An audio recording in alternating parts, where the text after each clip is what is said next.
Friends, CME Patna के online classes में आपका स्वागत है। मैं संजय सिंह। अभी की जो क्लास है वो मेनली हिस्ट्री ऑप्शनल के स्टूडेंट्स के लिए है, लेकिन जो टॉपिक है वो ऐसा है कि अगर जीएस मेंस के स्टूडेंट्स भी इसको सुनते हैं तो उनको भी मदद मिलेगी और प्रीलिम्स वाले को भी एक चीज़ को बेसिक लेवल पे समझने में मदद मिलेगी। दोस्तों, आज का जो टॉपिक है वो है economic history of modern India topic है, जिसको आप इस रूप में भी कह सकते हैं ब्रिटिश शासन का भारतीय अर्थव्यवस्था पर प्रभाव के रूप में भी इस टॉपिक को देख सकते हैं। आधुनिक भारत का आर्थिक इतिहास या ब्रिटिश शासन का भारतीय अर्थव्यवस्था पर प्रभाव, इस रूप में इस टॉपिक को देख सकते हैं।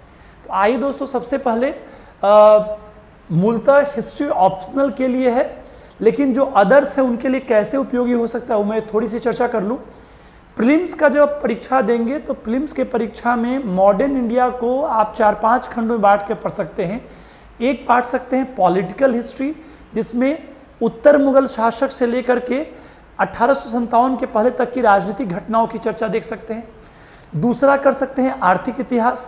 तीसरा कर सकते हैं सुधार आंदोलन और जो विभिन्न वर्गों के आंदोलन हैं। और चौथा राष्ट्रीय आंदोलन का इतिहास और यूपीएससी के लिए जो आज़ादी के बाद का इतिहास। इसी में जो आर्थिक इतिहास में जो चीज़ें होती हैं उसमें कई सारे क्वेश्चन हमेशा आते रहते हैं, जैसे कि ब्रिटिश कॉलोनिज्म के जो डिफरेंट फेज हैं उसको किस फेज को किस नाम से जाना जाता है, या जो different types of land revenue settlements हैं उन पर कुछ रिलेटेड सवाल। जैसे यूपीएससी में टर्म बेस्ड पूछता है, जैसे एक बार पूछा था इंपीरियल प्रेफरेंस, साम्राज्यवादी वरीयता, जिसके तहत यह था कि जो ब्रिटिश गुड्स थे उसको कैसे भारत के बाजारों में सस्ते लाए जाने के लिए प्रयास किया जा रहा है, या कच्चे मालों को कैसे सस्ता वहां भेजा जा रहा है ताकि वहां के जो मैनचेस्टर या लिवरपूल की इंडस्ट्रीज हैं उनको दोस्तों फायदा हो सके। वैसे ही ड्रेन थ्योरी ऑफ वेल्थ क्या है, तो यूपीएससी टर्म बेस्ड पीटी में पूछ रहा है। बीपीएससी आपको कोई फैक्चुअल डिटेल्स या कोई पीसीएस यूपी वगैरह उस पर पूछता है। आइए बीपीएससी मेंस का जो जीएस वाला खंड है, जैसा कि मैंने हमेशा बोला है कि बीपीएससी के पेपर 1 में जो 3 सवाल आते हैं वो हिस्ट्री के आते हैं। उसमें एक कला पर, एक जनजाति पर, किसान पर, शिक्षा प्रेस पर, राष्ट्रीय आंदोलन में बिहार पर और एक सवाल व्यक्तित्व पे। और आजकल ये भी सवाल आ रहा है मॉडर्न इंडिया का नेशनल मूवमेंट पर या ओवरऑल अदर पार्ट में भी। इस बार जैसे मैंने 7वां खंड बच्चों को कहा है तैयार करने के लिए, जिसमें कि मैं थोड़ा सा मॉडर्न के उन पॉपुलर टॉपिक्स को करवाऊंगा जो कि आपको जीएस में भी काम कर सकता है, नेशनल हिस्ट्री का, जिसमें कि मेरा एक टॉपिक आज के इस टॉपिक से भी जुड़ा रहेगा। अगर तो कोई बच्चा सुनेगा तो उनको भी मदद मिलेगी। जैसे ये सवाल आ गया कि ब्रिटिश काल में भारतीय अर्थव्यवस्था का औपनिवेशीकरण हुआ, स्पष्ट करें, या ये विवाद छिड़ गया कि ब्रिटिश काल में भारतीय अर्थव्यवस्था का आधुनिकीकरण हुआ या उपनिवेशीकरण हुआ, चर्चा करें, या ब्रिटिश शासन का भारतीय अर्थव्यवस्था पे पड़ने वाले प्रभावों की चर्चा करें। एक सवाल बीपीएससी में दोस्तों आ भी चुका है कि ब्रिटिश काल के दौरान जो बिहार में जो आर्थिक सामाजिक परिवर्तन हुए उसकी चर्चा करें। तो इसलिए तैयार रहिएगा, ये सवाल भी जीएस में आ सकता है और थोड़ी सी तैयारी होनी चाहिए। फिलहाल ये मूलतः ऑप्शनल के स्टूडेंट्स के हैं, वो तो ज़रूर ही पढ़े। मैं आपको फिर से ऑप्शनल बता दूं, ऑप्शनल में टोटल आपको 6 क्वेश्चन लिखना है। एक एंशिएंट से लिख सकते हैं, एक मिडिवल से, एक मॉडर्न से, एक वर्ल्ड से। वर्ल्ड पे मैंने कुछ बातों को शुरुआत कर रखा है, उसमें मैंने चर्चाएं की थी। अभी थोड़ा सा एक मॉडर्न का टॉपिक देख रहे हैं जो शुरुआती राउंड है, और धीरे धीरे बहुत ऑर्गेनाइज हो जाएंगे। जैसा मैंने पहले ही कहा कि जुलाई लास्ट में संकेत मिला है, एग्जाम के लिए सेंटर भेजे जा रहे हैं। उसी गति से मेरा टारगेट है कि जुलाई के 10 या 12 तारीख तक हम लोग पूरे कोर्स को लगभग हद तक कंप्लीट कर लेंगे। और इसीलिए हम लोग सेपरेट रूप में जो भी लड़के मेंस दे रहे हैं उनके लिए व्हाट्सएप ग्रुप बनाया जा रहा है, ताकि उनके लिए वॉर लेवल पे काम किया जा सके। कि जो लोग मेंस दे रहे हैं उसमें बहुत सारे बच्चों ने सीएमई पे विश्वास व्यक्त किया है। अगर आपको हम लोग अच्छे से तैयारी करवाएंगे तो आप भी ये विश्वास रखेंगे कि ये लोग अच्छे हैं। कमियां ज़रूर कुछ रहेंगी, लेकिन अगर इंटेंशन अच्छा रहेगा तो हम लोग बहुत कुछ अच्छे से दोस्तों कर सकते हैं। तो मेरा जो इतिहास ऑप्शनल है उसमें मैंने पीछे कुछ टॉपिक की चर्चा की थी, वो प्राइमरी राउंड का था, पर मैं आज एक बड़ा ही महत्वपूर्ण टॉपिक कर रहा हूँ जो मॉडर्न इंडिया से है। और एक फेवरेट क्वेश्चन है जो हमेशा आता है। मैंने आपको कहा था कि हिस्ट्री में सबसे ज़्यादा स्कोरिंग जो पार्ट होता है वो इकोनॉमिक हिस्ट्री होता है, दूसरा कल्चरल हिस्ट्री होता है, तीसरा आपका सोशल कह सकते हैं, चौथा पॉलिटिकल होता है। नहीं आने पे सब प्रकार का सवाल बढ़िया है।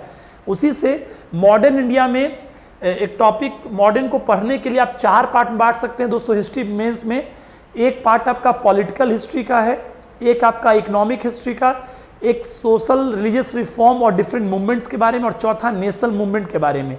पॉलिटिकल हिस्ट्री से बीपीएससी का बहुत फिक्स पैटर्न है, वो नॉर्मली बंगाल के विजय वाला सवाल दोस्तों पूछता है, चाहे वो प्लासी का हो या बक्सर का हो, उसके कारण क्या थे, परिणाम क्या थे। दूसरा सवाल देसी रियासतों के प्रति नीति को लेकर के पूछते हैं, जिसको आप जानते हैं कि ली वार्नर की थ्योरी है, जो उनका बुक है the native states of India में, जो डिफरेंट टाइप से बांटते हैं, कैसे पहले आपको सब्सिडी अलायंस पॉलिसी वाला फेज चला, फिर कैसे आपको डॉक्ट्रिन ऑफ लैप्स वाला फेज चला, जिसको डिफरेंट नाम से बोलते हैं। पर मैं आपको जो करवाऊंगा पॉलिटिकल हिस्ट्री में, उसमें एक बार बताऊंगा कैसे ब्रिटिशर्स का पूरे भारत में जीतने की रणनीति रही। 1600 में वो एक कैसे व्यापारिक कंपनी बन के आते हैं, आगे भारतीय परिवेश के अनुसार से जो लेटर मुगल्स कमजोर पड़ रहे हैं, ओरिजिनल स्टेट्स उभर रहे हैं, उस केस में कैसे अपने आप को स्थापित करते हैं। और वहाँ एक बात मेरी जरूर याद रखिएगा कि ब्रिटिश की चाहे जो भी पॉलिसी हो, जीवन के 4 अंग होते हैं, राजनीतिक, आर्थिक, सामाजिक, सांस्कृतिक, वो सारे पॉलिसीज इकोनॉमी द्वारा गाइडेड दोस्तों होते हैं। अगर वो राजनीति में भी गए हैं तो उसके पीछे मूल उद्देश्य इकोनॉमी है। वो यहाँ तक कि सोशल रिलीजियस रिफॉर्म्स भी किए, उसके पीछे भी उनका इकोनॉमिक पॉलिसीज है। तो इस बात को देखते हुए पॉलिटिकल हिस्ट्री को दोस्तों पढ़ेंगे। ऐसे ही अभी तो इकोनॉमिक हिस्ट्री पढ़ेंगे ही। तीसरा जो हम लोग पढ़ेंगे सोशल रिलीजियस रिफॉर्म्स मूवमेंट, जिसमें 19th सेंचुरी का रिफॉर्म्स भी बहुत महत्वपूर्ण है। कौन उसके कारण क्या रहे, कौन कौन से सुधारकों के क्या क्या विचार रहे, उनका क्या प्रभाव पड़ा, उसका क्या स्वरूप रहा। स्वरूप में ये भी कि क्या क्या उनमें सिमिलैरिटी है और क्या क्या उनमें विषमताएं हैं। और एक बड़ा तत्व उसका यूरोपीय पुनर्जागरण से कहाँ तक उस पर प्रभाव रहा। और एक और परिप्रेक्ष्य में जो आजकल सवाल बनते हैं या पूछे जा रहे हैं, वो सुधार आंदोलनों का इंडियन नेशनल मूवमेंट से दोस्तों क्या क्या जुड़ाव है, ये पक्ष। इसी में नारी मुक्ति के स्वर से जोड़ते हुए, शिक्षा प्रेस से जोड़ते हुए, और जो जनजाति, किसान, मजदूर या निम्न जाति आंदोलन उससे जोड़ते हुए। तो इसके बाद एक खंड रहेगा। और चौथा खंड है राष्ट्रीय आंदोलन का, 19th सेंचुरी में राष्ट्रवाद का कैसे विकास चला, 57 का विद्रोह, कांग्रेस का स्थापना और विकास के बारे में, स्वदेशी आंदोलन, होम रूल, गांधीयन एरा, वामपंथ और जो क्रांतिकारी राष्ट्रवाद है, उसी में कांग्रेस में जो वामपंथ का जुड़ाव रहा। फिर उसके बाद सांप्रदायिकता और भारत विभाजन। और बीपीएससी के बड़ा हिट क्वेश्चन है डिफरेंट एक्ट्स 1909, 1919 और 1935, उस पर कांग्रेस की क्या प्रतिक्रिया हुई। पिछले 2 बार से गेस्ट क्वेश्चन बन रहा है, आन दे रहा है, बहुत हिटेड रहा है, पूछ सकता है। पर फिलहाल मॉडर्न में अगर ये टॉपिक कर लेंगे तो एक क्वेश्चन यहाँ से नॉर्मली आता है और उसको अच्छे से करना है। इसका अभी पार्ट 2 है, जिसमें पूरा एक बेस लेंगे, जैसे मैं पीछे भी कहता हूँ कि मेरी पढ़ाने की शैली है, पहले एक बार थोड़ा ढांचा को क्लियर करिए, फिर उसके बाद से उसको डिटेल में आइए। यहाँ पे हमारा टॉपिक है आधुनिक भारत का आर्थिक इतिहास, economic history of modern India. इस टॉपिक को इस रूप में कह सकते हैं कि ब्रिटिश शासन का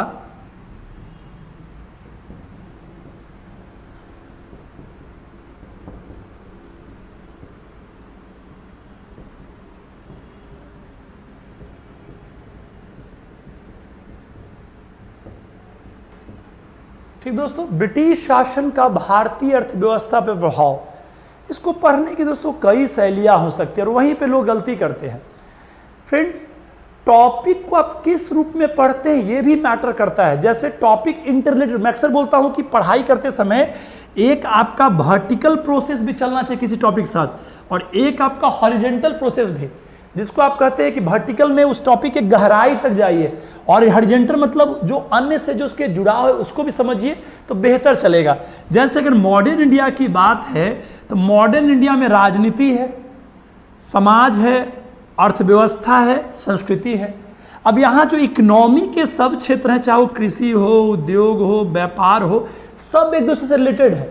उदाहरण के लिए अगर आप उद्योग की बात कर रहे हैं कि हमारे जो परंपरागत उद्योग का पतन हो रहा है, तो कहीं ना कहीं अगर पतन हो रहा है तो उसका कुछ जुड़ाव आपको कृषि क्षेत्र से भी है और कुछ जुड़ाव व्यापार क्षेत्र से भी जुड़ा हुआ है दोस्तों, और इधर के जो सांस्कृतिक एस्पेक्ट है उससे भी है, यहाँ के समाज से भी है, और उससे भी यहाँ पे राजनीति से दोस्तों भी है, क्योंकि राजनीति भी अर्थव्यवस्था को प्रभावित कर रहा है।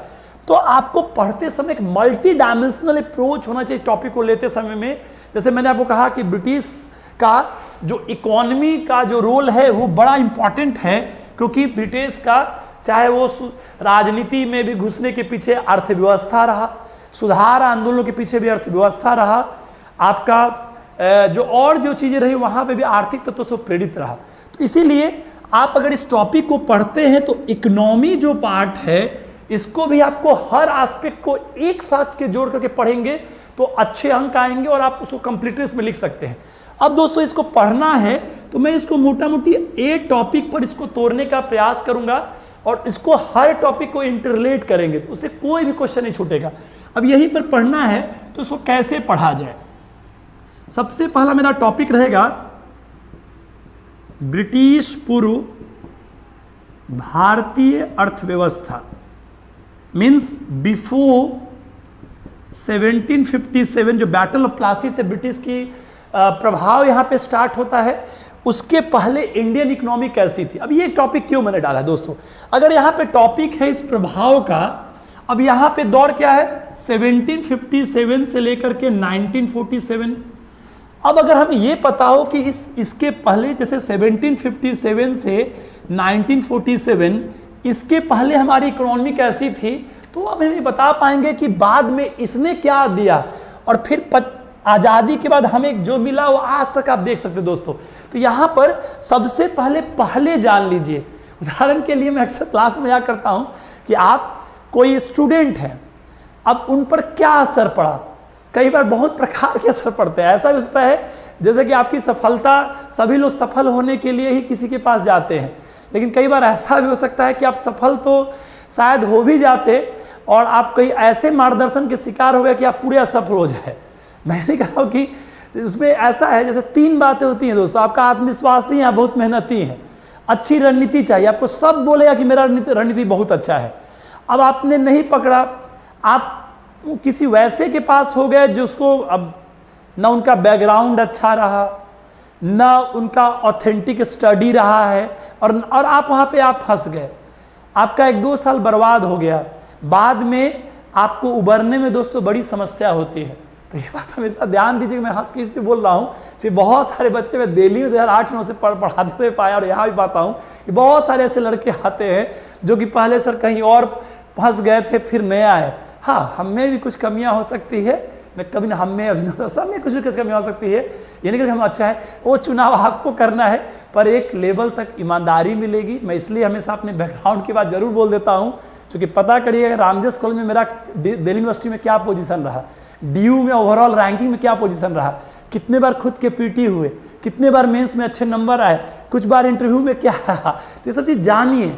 पीछे में संजीव सिंह पास किए कि नहीं जो फतेहपुर के DM हैं, प्रेमसु डेलू पास किए कि नहीं, और उन सबको पता करिए। तो पता करिए किससे, क्योंकि ये बहुत बड़ा मैटर करता है, नहीं कि कोई भी आपको सलाह दे देगा, बचिए।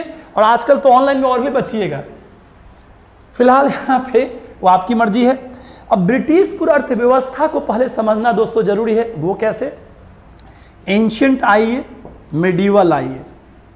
एंशियंट में प्रारंभ से ही आप देखिए, हड़प्पा काल में हमारा जो व्यापारिक संबंध है मेसोपोटामिया से है, कई और क्षेत्रों से भी है। आगे भी ये चीज़ें व्यापार का काफ़ी विस्तार रहेगा। आप जानते होंगे हमारा रोमन साम्राज्य से भी ज़बरदस्त व्यापार था। मेडिवल पीरियड आइए तो आपका जो मध्य एशियाई, पश्चिमी एशियाई क्षेत्रों से ज़बरदस्त व्यापार संबंध थे। एक ओवरऑल अगर बात किया जाए तो ब्रिटिश पूर्व अर्थव्यवस्था में बात आप बोल सकते हैं कि जो ब्रिटिश पूर्व अर्थव्यवस्था थी वो विकासशील और आत्मनिर्भर थी। वी आर सेल्फ सफिशिएंट, और जो डेवलपिंग इकोनॉमी की बात है, हम एक विकासशील अर्थव्यवस्था थे, हम एक आत्मनिर्भर अर्थव्यवस्था थे, और हमारी कई वस्तुओं की बाहर में ज़बरदस्त मांग भी थी, चाहे वो बंगाल का मलमल हो या कहीं का सूती कपड़ा हो या रेशमी कपड़े हो या कुछ और चीज़ें हो। यहीं पर एक स्टेटमेंट भी आपको याद रहेगा, जब अंग्रेजों का 57 का प्रभाव नहीं स्थापित हुआ तो उसके पहले एक रॉबिन्सन क्रूसो नामक उपन्यास है, इसमें डेनियल डेफो लिखते हैं कि हमारे घरों अलमारियों सब में सूती कपड़ों की ढेर लग गई है। इस लाइन को जरूर कोट करिएगा कि ब्रिटिश पूर्व अर्थव्यवस्था जब 1600 से 1700 के दौर में जब अंग्रेज यहाँ पे आते हैं तो बैलेंस ऑफ जो ट्रेड था वो भारतीयों के पक्ष में था, और वो ये लाइन बोलते हैं कि हमारे घरों अलमारियों सब में सूती कपड़ों की ढेर लग गई है। लेकिन वही आप पाएंगे कि आगे चल करके जब ये ब्रिटिश पीरियड चलेगा, इस दौर में बेंटिक जो उनके अपने गवर्नर जनरल हैं, उन्हीं कहते में है कि बुनकरों की हड्डियां से भारतीय मैदान बदरंग हो रहे हैं। उन्हीं में कई चिंतकों का कहना है कि सूती कपड़ों के ढेर में सूती कपड़े आ गए हैं, या कई सारी बातें जो आपको यहाँ पर दोस्तों दिखाई पड़ेगा। वो ये शो करता है कि कैसे ब्रिटिशर्स ने भारतीयों का कैसे उनका अपना शोषण दोस्तों किया है। यहीं पर आप इस बात को पाएंगे कि कैसे चीजें यहाँ पे बढ़ती चली जाती हैं। तो यहाँ पे पहला पार्ट जो है उसमें आप एक कीवर्ड याद रखिए मेरा, कि भारतीय अर्थव्यवस्था जो थी वो विकासशील और आत्मनिर्भर थी। इस बात को आपको सबसे पहले ध्यान रखने की आवश्यकता है। कोई दिक्कत? एक। नंबर 2 बात, अब दूसरा जो टॉपिक रहेगा वो रहेगा ब्रिटिश उपनिवेशवाद के विभिन्न चरणों के बारे में। ब्रिटिश उपनिवेशवाद के 3 चरण को आप ध्यान रखेंगे। एक टॉपिक रहेगा ब्रिटिश उपनिवेशवाद के 3 चरण, ये टॉपिक होगा जिसमें सम कंप्लीट 1757 से लेकर 1947 में हम लोग 3 पार्ट में बांटेंगे। कैसे? पहले आप सबने सुना होगा आरपी दत्त साहब का नाम, उनकी बुक का नाम है इंडिया टुडे, उसमें वो 3 पार्ट में बांटते हैं। और भी वो मार्क्सवादी इतिहासकार हैं जिसमें वो पूंजीवाद के संदर्भ बोलते हैं, वाणिज्यिक पूंजीवाद, उसके बाद से कैसे औद्योगिक पूंजीवाद है, फिर वित्तीय पूंजीवाद है। पहला फेज 1757 से लेकर 1813 है, दूसरा फेज 1813 से 57 है, तीसरा 1857 से बाद से लेकर आज़ादी तक का फेज है। हर फेज में हम बात करेंगे क्या कंडीशन था, इंडिया का क्या था, बाहर का वैश्विक क्या था, दूसरा कौन सा उद्देश्य लाया गया ब्रिटिशर्स द्वारा, तीसरा कौन सी पॉलिसीज लाई गई, और चौथा उनका दोस्तों क्या प्रभाव पड़ा। हर फेज में कृषि में, उद्योग में, व्यापार में क्या चीजें लाई गई, हम इस पे चर्चा करेंगे। फिर हमारा जो तीसरा दोस्तों टॉपिक रहेगा वो रहेगा कृषि क्षेत्र के बारे में। चौथा जो टॉपिक रहेगा वो रहेगा हमारा उद्योग क्षेत्र के बारे में। पांचवा जो हमारा दोस्तों टॉपिक रहेगा वो रहेगा व्यापार क्षेत्र के बारे में। और इसके बाद कुछ अन्य टॉपिक रहेंगे जिसमें हम लोग बात करेंगे दोस्तों यहाँ पे धन का निष्कासन, जिसको इंग्लिश बोलते हैं ड्रेन थ्योरी ऑफ वेल्थ। दूसरा हमारा रहेगा ग्रामीण विवशता,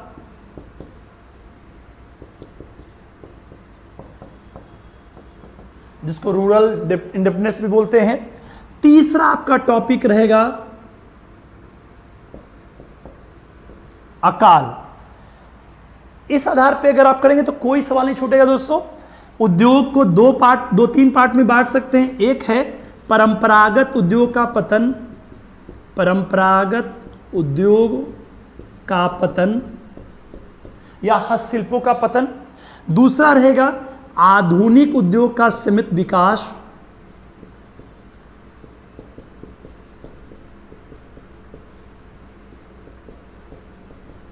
और लास्ट रहेगा रेलवे के बारे में, रेलवे का जो डेवलपमेंट है।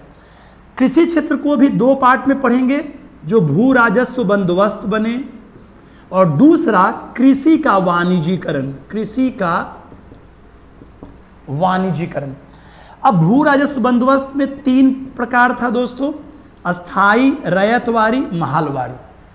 कृषि के बारे में बात भी करेंगे। अब दोस्तों एक कंप्लीट पिक्चर है, मोटा मोटी 8 टॉपिक है, 5वां, 6ठा, 7वां, 8वां। अगर हिस्ट्री ऑप्शन की बात करें तो पिछली बार आप देखे होंगे कृषि का वाणिज्यीकरण सवाल आ चुका है, लेकिन इसको छोड़ नहीं देना है, सबका एक जुड़ाव है दोस्तों।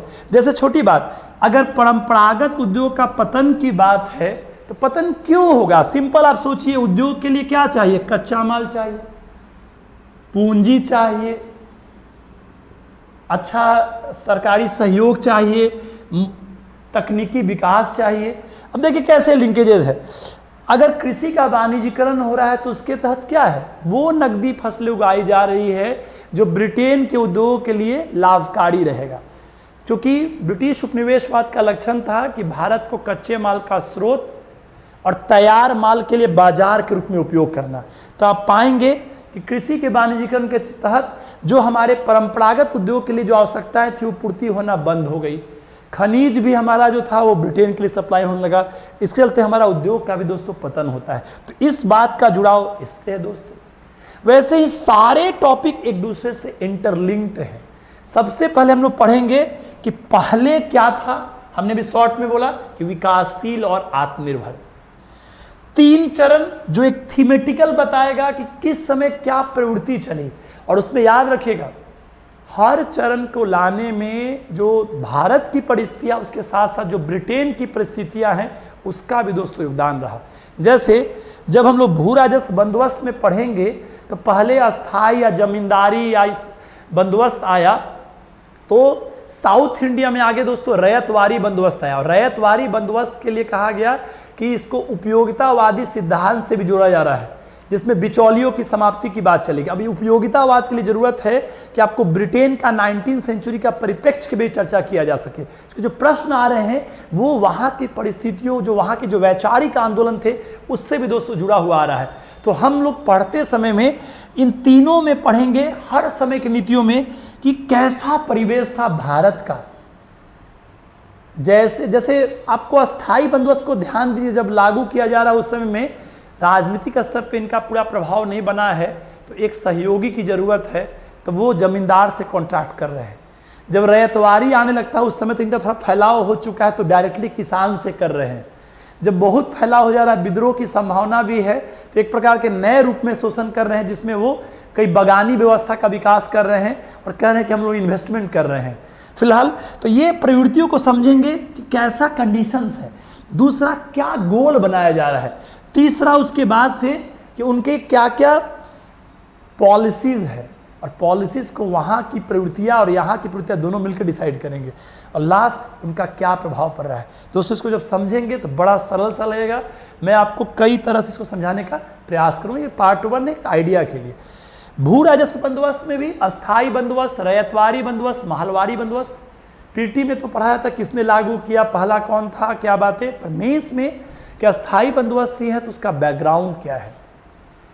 जब अस्थाई बंदोबस्त लाया गया 1790s के आसपास से 92-93 में जो लागू किया जाता है, जो आप सब जानते हैं लॉर्ड कॉर्नवालिस ने, तो वहाँ पे आप पाएंगे कि अस्थाई बंदोबस्त के समय विवाद के मुद्दे क्या थे, फिर अस्थाई बंदोबस्त की विशेषताएं क्या रही, फिर जो अस्थाई बंदोबस्त में जो शामिल वर्ग हैं, चाहे वो किसान हो, जमींदार हो या सरकार हो, ब्रिटिश सरकार हो, उस पर उसका क्या असर पड़ता है, इसके पॉजिटिव क्या है, निगेटिव क्या है।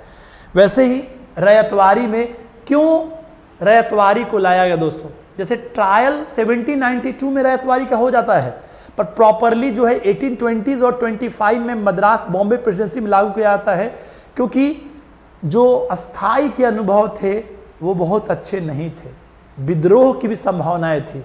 रैयतवारी को लाने के पीछे कई कारण थे, चाहे वो कृषि वाणिज्यीकरण का सवाल हो, या तत्कालीन वैचारिक तत्वों का प्रभाव हो, या जमींदारों का कुछ विद्रोह हो, या और भी पॉलिटिकल घटनाएं, कई कारणों से प्रवृत्तियां प्रेरित होती हैं, वो रैयतवारी में जरूरत है। और फिर महलवारी जो उत्तर पश्चिम में क्यों लाया जाता है, तो हम तीनों पे बात करेंगे और तीनों के प्रभाव पक्ष को विशेषकर ध्यान देंगे कि उन प्रभावों का सबसे क्या क्या दोस्तों जुड़ाव रहता है। फिर बात करेंगे कृषि के वाणिज्यीकरण में। कृषि का वाणिज्यीकरण तात्पर्य है नकदी फसलों की बात, व्यवसायिक फसलों की बात, कृषि क्षेत्र का बाजार उन्मुख होना, ये बातें की प्रवृत्तियाँ मूलतः ब्रिटिश औद्योगिकरण से दोस्तों जुड़ा हुआ है। जैसे हम जानते हैं 18वीं सेंचुरी के मिड में, मध्य में ब्रिटेन में औद्योगिकरण हुआ, और उसी की प्रवृत्तियों के चलते आगे कृषि की वाणिज्यीकरण करने की दोस्तों बात की जाती है। हर फसल के पीछे कुछ कारण है, हम बात करेंगे कि नील क्यों उगाया जा रहा है, अफीम क्यों उगाया जा रहा है। जैसे आपको अफीम की बात ही देख लीजिए, आप सब जानते हैं कि 1800 ईस्वी के बाद से चाइना में यूरोपीय प्रभाव बढ़ता है, खासकर ब्रिटिश प्रभाव बढ़ता है। लेकिन 1800 से 1830 के दौर में जो चाइना से ट्रेड था उसमें बहुत फायदा नहीं था दोस्तों। लेकिन बाद में इंडिया से चाइना अफीम को भेजा गया, उसी अफीम को यहाँ बेचा गया और उससे जो पैसे आए उसे चाइनीज गुड्स खरीदे गए और फिर उसको ब्रिटेन भेजा गया। तो जो ट्रायंगुलर ट्रेड था वो उससे इंडिया दोस्तों प्रभावित हो रहा था बहुत बुरी तरह से। तो वहाँ पे अफीम का मामला है, कैसे नील का मामला हुआ, कैसे फिर कपास की बात चली, इन बातों की चर्चा।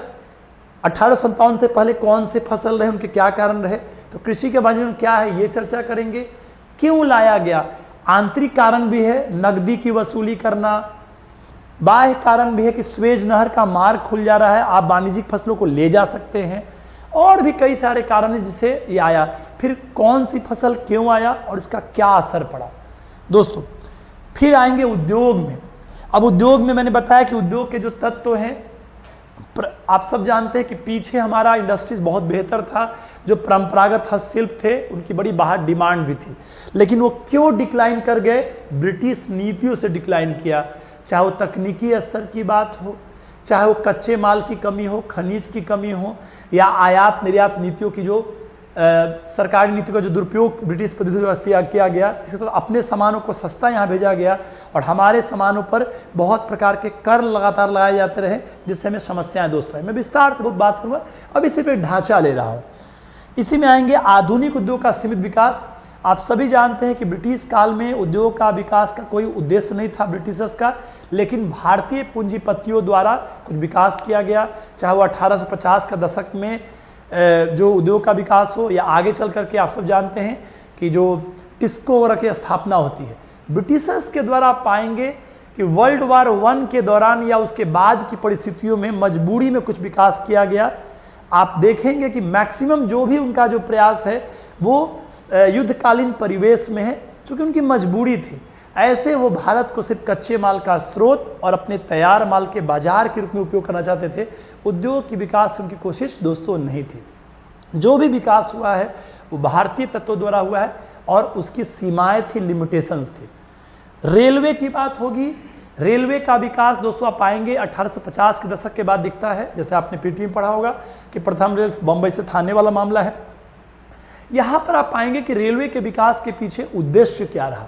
मूलतः उद्देश्य आर्थिक है, जिसके तहत कच्चे माल को दूर दराज के क्षेत्रों से लाकर के बंदरगाहों तक पहुंचाना और अपने तैयार मालों को बंदरगाहों से अन्य बाजारों तक पहुंचाना दोस्तों। दूसरा एक सैन्य उद्देश्य भी है। 57 के विद्रोह के बाद ये सोचा गया कि जरूरत पड़ने पे इसके माध्यम से हम लोग किसी सैन्य टुकड़ी को भी आराम से दोस्तों भेजा जा सकता है। तो सामान्यतः रेलवे का जो विकास है उनके अपने आर्थिक उद्देश्यों से प्रेरित रहा, उसके पीछे कोई भारत का कोई विकास नहीं रहा। हाँ, अप्रत्यक्ष रूप से रेलों के विकास के माध्यम से एक प्रकार का जो राष्ट्रीय तत्वों का जो जुड़ाव है वो बढ़ पाया और उसका एक लॉन्ग टर्म का दोस्तों इम्पैक्ट भी दिखाई पड़ता है। रेलवे हम पढ़ेंगे कि रेलवे का विकास का क्या उद्देश्य था। फिर वो जो 3 चरणों में विकास हुआ उसको गारंटी सिस्टम बोलते हैं। कैसे पहले निजी पूंजी को बनाया गया, फिर कैसे सरकारी हस्तक्षेप आया, फिर दोनों मिश्रित की बात की गई और फिर इसका जो असर पड़ा वो बहुत बड़ी है, क्योंकि रेलवे ने ही भारत के जो पारंपरिक ढांचा था उसको तोड़ा। रेलवे के माध्यम से इस कृषि के वाणिज्यिकरण को काफी हद तक सफल बनाया गया। रेलवे के माध्यम से इस परंपरागत उद्योग के पतन को और तेज किया गया। भारत के लिए रेलवे नकारात्मक ज्यादा रहा, सकारात्मक बहुत कम रहा। चर्चा करेंगे कुछ कोटेशन साथ भी। जैसे आपने याद होगा, तिलक कहते हैं कि रेलवे का विकास दूसरे की पत्नी की को अलंकृत करने जैसा है, या सहचर पत्रिका में है कि ये भारत के विकास के लिए हथकड़ी जैसा है। तो ऐसी कई सारी चीजें हैं, चर्चा होगी वहां पे। इसी में आएंगे व्यापार क्षेत्र। व्यापार क्षेत्र में आप देखते होंगे जो आयात निर्यात नीतियां उसकी बात होगी। जो ओटावा करार था जिसमें साम्राज्यवादी वरीयता को बढ़ावा दिया गया उसकी बात होगी, जिसके तहत जो आयात निर्यात नीति थी, जो सीमा शुल्क नीति थी, उसमें अपने ब्रिटिश साम्राज्य के तत्वों को बढ़ावा देने वाली बात थी। फिर रहेगा धन का निष्कासन बहुत विस्तार से, क्योंकि इस बार वो इंपॉर्टेंट भी रहेगा कि धन का निष्कासन क्या होता है। उसमें 2 तत्व हैं। पूरे ब्रिटिश पीरियड में भारत के धन संपदा का विभिन्न माध्यमों से ब्रिटिश जाना और उसकी तुलना में भारत को कुछ भी प्राप्त न हो पाना। ये प्रक्रिया पूरे ब्रिटिश साम्राज्य में जारी रही दोस्तों 1757 से आखिर तक। लेकिन इस पे चर्चा होता है 110 ईयर्स के बाद, वो जब इंग्लैंड्स डेब्ट टू इंडिया नाम का लेख लिखते हैं दादा भाई नौरोजी साहब, और इसमें इस निष्कासन प्रक्रिया को समझाते हैं, जिसमें वो इसे एबल्स ऑफ एबल्स कहते हैं। और इसके चलते इसको पूरे विस्तार से बताते हैं। आगे चलकर के इसको कांग्रेस के मंच पर स्वीकार किया जाता है। कई और भी जो आर्थिक राष्ट्रवादी चिंतक हैं वो भी इसको बढ़ाते हैं। फिर बात होती है कि धन के निष्कासन की मदें क्या थी, ये प्रक्रिया किस किस रूपों में कैसे भारतीय अर्थव्यवस्था को प्रभावित करती हैं। और एक बड़ा पक्ष रहेगा जो सवाल बना सकता है टैग क्वेश्चन में, किस निकासी की प्रक्रिया का पर्दाफाश होने से राष्ट्रवाद का कैसे विकास हुआ। दोस्तों याद रखिएगा, राष्ट्रवाद जिसमें एकता की भावना, जैसे मैंने पीछे भी कहा है कि राष्ट्रवाद एक व्यापक परिघटना है, और खासकर अफ्रीका और एशिया में जो नेशनलिज्म का ग्रो है वो किसी साम्राज्यवाद के विरोध में है, जो एकता की भावना का विकास है। और भारत में जो 19वीं सदी में जो राष्ट्रवाद विकसित होता है वो सिर्फ राजनीतिक तत्वों द्वारा दोस्तों प्रेरित नहीं है कि 1857 का विद्रोह हो गया, कांग्रेस की स्थापना हो गई, बल्कि साथ साथ वो सुधार आंदोलनों से प्रेरित है, और साथ साथ इस निकासी सिद्धांत के विकास से प्रेरित है। कैसे? जब निकासी सिद्धांत से यह आया कि अंग्रेज हमारा शोषण कर रहा है, तो भारतीयों में जागरूकता का प्रसार हुआ, और वो आर्थिक शोषण के आधार पर भी ब्रिटिश प्रतिक्रिया तेज हुई, जिसने एकजुटता का काम दोस्तों किया, और उसी को कहते हैं कि एक आर्थिक राष्ट्रवाद का विकास हुआ। हम लोग उस पर भी चर्चा करेंगे जो कि बड़ा निर्णायक रहेगा। फिर ग्रामीण गरीबी की अवस्था, और उसी से जो है दुर्भिक्ष या अकाल की बातें। अमर सेन का आप नाम जानते होंगे, अमर सेन साहब जिनको नोबेल पुरस्कार भी मिला, भारत रत्न भी मिला। अमर सेन ने 1943 में जो बंगाल का अकाल है उस पर अपना वेलफेयर इकोनॉमिक्स का सिद्धांत भी चर्चित किया। उसमें बताते हैं कि जो ब्रिटिश काल में जो अकाल पड़ते थे उसके कारण प्राकृतिक कम है, मानव निर्मित ज़्यादा है, ब्रिटिश नीतियाँ ज़्यादा है। क्योंकि ब्रिटिश काल में जो विभिन्न तत्वों के चलते जो शोषण हो रहा है उसमें थोड़ा सा प्राकृतिक तत्व मानसून वगैरह बिगड़ जाते हैं तो स्थितियाँ बहुत भयावह बन जाती है। तो वहाँ पर अकाल के पीछे ब्रिटिश नीतियाँ उत्तरदायी हैं, यही नीतियाँ जो शोषण कर रही हैं। तो इसको जोड़ते हुए अकाल को पढ़ेंगे। और इसीलिए अगर एक तरफ से शोषण चल रहा है, एक बार सवाल भी था कि क्यों ब्रिटिश काल में जो विभिन्न समितियाँ बनती थी वो बहुत काम नहीं कर पाई, चाहे वो कैम्बल कमेटी हो, स्ट्रेची कमेटी हो, मैकडोनल्ड कमेटी हो। इसका बड़ा कारण था कि एक तरफ से भू राजस्व बंदोबस्त से, औद्योगिक नीतियों से शोषण जारी था, इसीलिए अकाल का जो भयावहता था वो व्यापक था। दोस्तों एक पहली प्रारंभिक चर्चा थी जिसमें मैंने कहा कि ब्रिटिश शासन के आर्थिक इतिहास को हम लोग पढ़ रहे हैं। मैं इसको जो अभी पार्ट 2 रहेगा उसमें विस्तार में हर बात पे चर्चा करूंगा, जिसकी शुरुआत होगी ब्रिटिश पूर्व भारतीय अर्थव्यवस्था से। मैं एंशिएंट से लेकर मिडिवल तक में एक बात करूंगा कि हमारी इकोनॉमी कैसे विकसित होकर आ रखी थी, लेकिन कैसे ब्रिटिश उपनिवेशवाद में तीनों चरणों में एक नीतिगत रूप में कैसे इसका शोषण किया गया। तीनों चरणों को विस्तार मिलेगा कृषि क्षेत्र से, जिसमें 2 बात पढ़ेंगे, विभिन्न भू राजस्व बंदोबस्त, अस्थायी रैयतवारी महलवारी, कृषि का वाणिज्यीकरण, उद्योग का पतन, सीमित विकास, रेलवे और ये सारे क्षेत्र। और यहाँ पर मैं बात करते समय इकोनॉमी के एंगल को उस समय के पॉलिटिकल और अदर स्फेयर्स में दोस्तों जोड़ने का प्रयास करूंगा, क्योंकि आजकल प्रश्नों की प्रवृत्तियाँ बदल रही हैं। और एक कंप्लीट बात रहेगी, प्रॉपर नोट्स भी रहेगा, फिर उस पर हम लोग राइटिंग प्रैक्टिस भी करेंगे। अभी तक के लिए इतना ही दोस्तों, सेकंड पार्ट में विस्तार करेंगे। धन्यवाद।